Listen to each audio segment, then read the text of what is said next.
IVF చికిత్సలో 25% భారీ discount. Andro max advanced male infertility centre.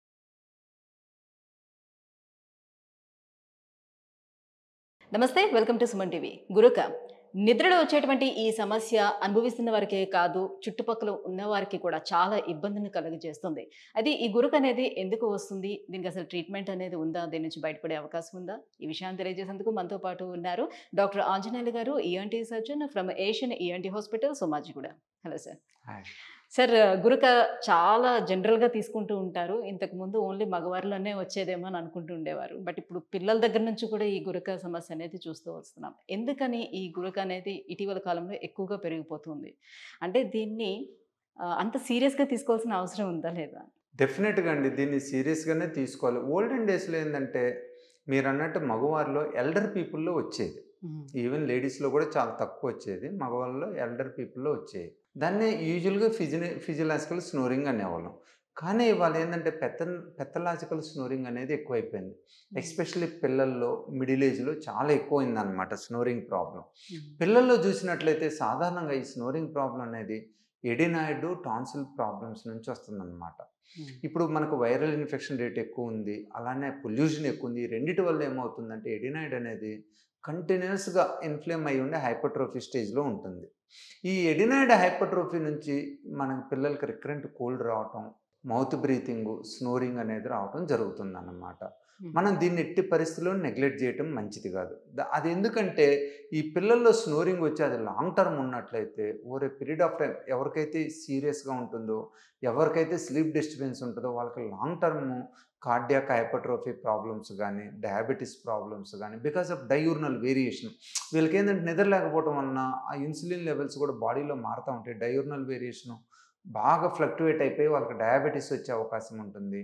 అలానే కొంతమందిలో లాంగ్ కేసుల్లో రేర్గా పల్మనరీ హైపర్ టెన్షన్ వచ్చే అవకాశం కూడా ఉంటుంది. ఈ పల్మనరీ హైపర్ టెన్షన్ వచ్చిందంటే చాలా సీరియస్ ప్రాబ్లం. అది మనం మందులతో కూడా కంట్రోల్ చేసుకోవాలని చాలామందిలో హార్ట్ లంగ్ ట్రాన్స్ప్లాంటేషన్ కూడా చేయాల్సి వస్తుంది అనమాట. సో పిల్లలు ఇప్పుడు చూస్తున్నాము అవి ఇంకా అంత సీరియస్ ప్రాబ్లమ్స్ వస్తున్నాయంటే but over a period of time వచ్చే అవకాశం ఉంటుంది, ఒక 15-20 సంవత్సరాల టైంలో. పిల్లలకి మటుకి ఎవరికైనా కూడా స్నోరింగ్ కంటిన్యూస్గా ఉన్నా, మౌత్ బ్రీతింగ్ ఉన్న, స్లీప్ డిస్టర్బెన్స్ ఉన్న ఖచ్చితంగా మనం మంచిగా ఎడినాయిడ్ ట్రీట్మెంట్ తీసుకోవాలి. మందులతో తగ్గితే సరి, తగ్గనట్లయితే వాళ్ళకి సర్జరీ చేసి ఎడినాయిడ్స్ని తీసేసినట్లయితే వాళ్ళు చాలా హెల్తీగా గ్రో అవుతారు. వాళ్ళకి ఫర్దర్ కాంప్లికేషన్స్ కూడా లేకుండా ఉంటాయి. రెండోది చూస్తుంది ఏంటంటే టీనేజర్స్, మిడిల్ ఏజ్, ఎస్పెషలీ ఈ టీనేజ్ చాలామందికి ఇంజనీరింగ్ అయిపోయేదాకా కూడా చాలా హెల్తీగా ఉంటారు. ఆ డిగ్రీ కావచ్చు, ఆ తర్వాత because of lazy life style కావచ్చు, ఆర్ స్లీప్ ప్యాటర్న్ డిస్టర్బెన్స్ కావచ్చు, ఓవర్ ఫుడ్ ఇంటేక్ కావచ్చు, ల్యాక్ ఆఫ్ ఫిజికల్ ఒబేసిటీ అనేది వాళ్ళు చాలా కామన్ అయిపోయిందండి. ఈ ఒబేసిటీ ఉన్నలో చాలా మందిలో గురక అనేది యూజువల్గా ఉంటుంది. ఎందుకంటే వాళ్ళకి మెడ నిండా ఫ్యాట్ అనేది అక్యుములేట్ అయిపోయింది. పనుకున్నప్పుడు ఆ ఫ్యాట్లో ఫ్లూయిడ్ అక్యుములేట్ అయ్యింది. ఓవరాల్గా ఏంటంటే వాళ్ళకి బ్రీత్ అనేది తగ్గిపోయింది అనమాట. ఓరోఫెరింజియల్ ఏరియాలో మొత్తం నేరో అయిపోయింది. ఇది ఇంకా షార్ట్ థిక్ నెక్ ఉన్న వాళ్ళు ఇంకా ప్రాబ్లం ఉంటుంది. ఎవరైనా పొట్టిగా ఉండి మెడ సన్నగా ఉండి లావుగా ఉన్నారంటే వాళ్ళు ఇంకా సీరియస్గా ఉంటుందన్నమాట. సో ఇవాళ చూసినట్లయితే మెయిన్గా ఈ మిడిల్ ఏజ్లో పెథలాజికల్ స్నోరింగ్ ప్రాబ్లం ఒబేసిటీ అనమాట. అంటే గురక వస్తూ, నిద్రలో గురక వస్తూ ప్రతి మినిట్కి వాళ్ళు ఎక్కువ కదలిక అనేది ఎక్కువ ఉంటే అది ఇంకా ఎండ్ స్టేజ్ అని అనుకోవచ్చా? అది సీరియస్ స్టేజ్ అనుకోవాలండి. ఎవరికైతే గురక కంటిన్యూస్గా వస్తా, కదులుతా, డీప్ స్లీప్లోకి వెళ్ళకపోతే దట్ మీన్స్ వాళ్ళు డీప్ స్లీప్లోకి ఎందుకు వెళ్ళట్లేదంటే వాళ్ళకి బాడీ ఆక్సిజన్స్ తగ్గుతున్నాయి వెరీ ఫ్రీక్వెంట్గా. మనకి ఎప్పుడైతే మన బాడీలో ఆక్సిజన్ లెవెల్స్ తగ్గితే ఎమ్మటే బ్రెయిన్ ఎవేక్ చేస్తుంది. బ్రెయిన్కి ఆక్సిజన్ తగ్గంగలోనే మళ్ళీ మన మెలకు వస్తుంది.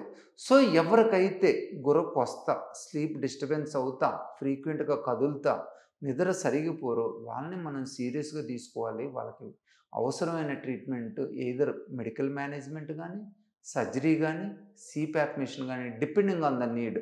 ప్రతిదానికి సిప్యాప్ మిషన్ పనిచేయదు, ప్రతిదానికి సర్జరీ పనిచేయదు, అందరికీ మెడిసిన్స్. అట్లా మనం ఇండివిజువల్గా పేషెంట్ ప్రాబ్లంని బట్టి ఆన్ ఎగ్జామినేషన్లో సిమ్టమ్స్ని బట్టి మనం టైలర్ చేసి వాళ్ళకి ట్రీట్మెంట్ ఇచ్చినట్లయితే ఇండివిజువలైజ్ కస్టమైజ్డ్ ట్రీట్మెంటు యూజువల్గా వాళ్ళు మళ్ళీ చాలా హెల్తీగా ఉంటారు, మంచిగా నిద్రపోగలుగుతారు.